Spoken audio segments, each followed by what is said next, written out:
Completely different looking cast of characters in Chicago. Yes, Jimmy Butler is still there, but the guys around him, at least on the wing, will be Rajon Rondo and hometowner Dwyane Wade. Whoever envisioned Wade ever leaving the Miami Heat, but it happened, and he is back where it all began for him in Chicago. D. Wade with our Steve Ashburner.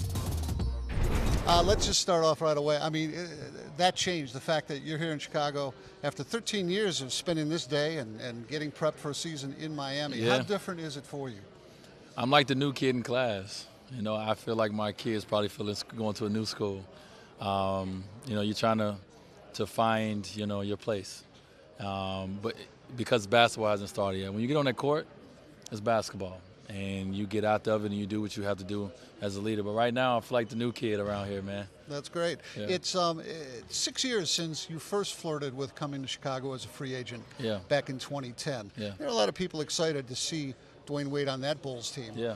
What can people expect in terms of what you bring now, 6 years later, to this particular squad?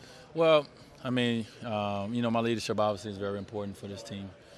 My experience, you know, of playing, you know, in the NBA 13 years, been in 5 finals along the way, and so forth and so on. But, you know, from the standpoint of, you know, my play, I've always been a guy who always try to help make his teammates better on the court.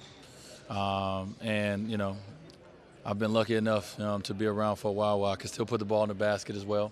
You know, just like last year, I just coming out looking to have a successful season. And for me, a successful season is staying injury-free and winning ball games. You know, everything else take care of itself. You mentioned the injury-free. 74 games last year, the most you'd played in about five years. Yeah. How much was that due to a change in routine between the games and heading into the season, as opposed to maybe a change that was noticeable on the floor? Well, the first part of it is luck. You know, players don't never want to get injured. You know, you never want to have to, you know, miss games. You know, I want to be out there every day, you know, that I can. So you have to get a little lucky, you know, at times.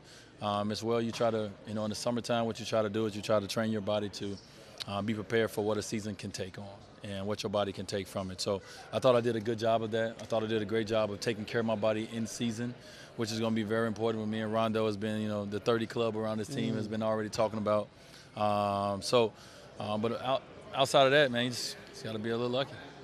Yeah. So there's a little element of fluke to it, but you have to do all the prep work. Yeah, you have to do all the prep work. You have to take care of your body. You have to learn your body. You know, you have to know what, you know, what can help you.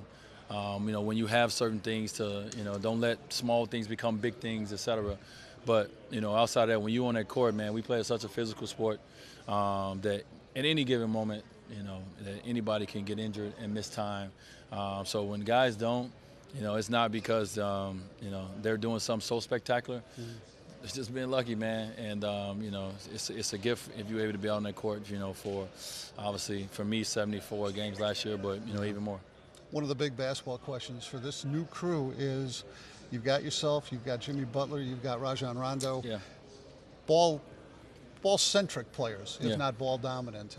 Is there enough basketball to go around, and how do you blend what each of you guys does best? Yeah, I mean, that question is always asked for every team, right? You know, and I think, you know, it's all about, you know, the mindset of the guys. You know, if your goal is to win games, your goal is to compete for championships, you do what you have to do. And, I mean, that's, you know, that's what we did in Miami. We had the same thing. We had guys that, you know, on their respective teams before we came together, we dominated the ball. Just in different ways. And so it's the same thing here, man. We have to figure it out together as a unit. If we want to win, if we want to be successful, then we have to play successful basketball, and that's team basketball. And, you know, if we do that, we'll be fine. Jimmy, his game has been growing the last few years, really since he got to the league. Last year he tried to assert leadership on this squad. Mixed results. Now, with a couple of veterans like you and Rajon, both you guys have said this is Jimmy's team. Why is that important, and how does it show itself in the course of the season? Well, he's you know, Jimmy's 26 years old. He's in his prime of his career. You know, it would be foolish for me and Rondo to come here and say it's our team. You know, obviously we all have to do our part, but we're going to count on him to, you know, be that bull. You know, be the guy that, you know, for the bulk of the minutes, majority of the game, do what he does. And you know, I know how to play with players of all different kinds. Of styles, and I will play around him, and I will learn how to play. I don't want him to think. I want him to play.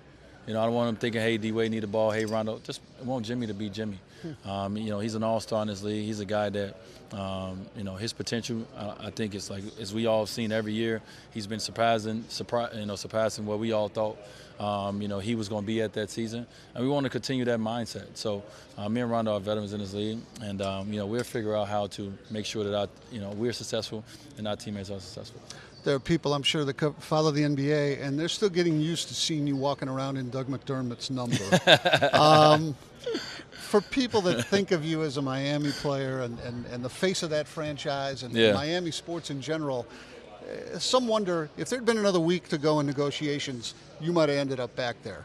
What do you say to people that think that this was just sort of an emotional, quick, impromptu kind of a deal-making, and that maybe some of your heart is going to be back there? I don't really concern myself with people like that. You know, whoever, you know, all of us are. We have opinions, and that's fine. You know, my goal and my focus is, you know, where I'm at today, and what I have to do for this organization, this team. So I'm excited to be here. So whether they're not excited for me to be here, that's on them. I'm excited to be here. I'm excited to go on this journey.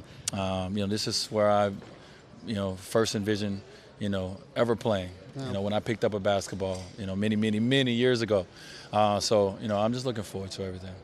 Part of you being here, like it or not, is what this might mean, or the opportunities, or some of the challenges off the court. You heard, you know, growing up here in Chicago. Yes. We're a month removed from your cousin tragically being killed in a shooting in this city. You've taken an interest in what's going on the streets of Chicago. How much can you realistically devote yourself to things like that during the course of a basketball season, and where would you look to begin to see some progress? Well, I think the biggest thing, and I always say this, is it's not about, you know, what I would do. It's about what we want to do as a community, as we want to do as a city and a state. You know, how much can we all do together? You know, I have a voice, I have a platform. I'm willing to use my voice and platform. I have a foundation, you know, that I'm willing to use. But, you know, I can't be on the ground every day. I can't be on the streets every day. You know, I have people in my foundation that I trust is going to do a good job for the things that we do. But, you know, it's other things that needs to be done, and it needs to be done by, you know, more numbers of people. You know, strength in numbers is key here in Chicago. So, you know, I think a lot of people's goals are the same. Everyone wants to do good. Everyone wants to give back. But everyone is doing it individually, and that's great. But how can we do it? How can we do it together a little more and really make a bigger impact? You take it pretty personally that this city is dragging around that reputation, and ongoing day after day there's still these issues? Yeah, man, Chicago's a beautiful city. You know, it's one of the best places, you know, that I've ever been, you know, around the world. I mean, I've been lucky enough to grow up here, but this is like one of those cities that, you know, you talk to anybody around the world, they want to visit Chicago one day. And right now it has a black eye.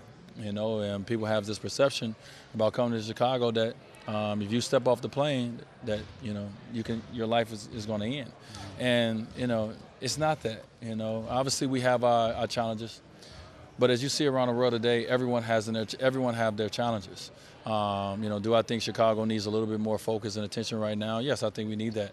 But, you know, we're all having challenges everywhere. Have a good year on and off. We'll do. All right, we'll thanks. The more Marquette, the merrier. For sure. I like that. I like that. Great. Much appreciated. Thanks, Dwyane. Thank you.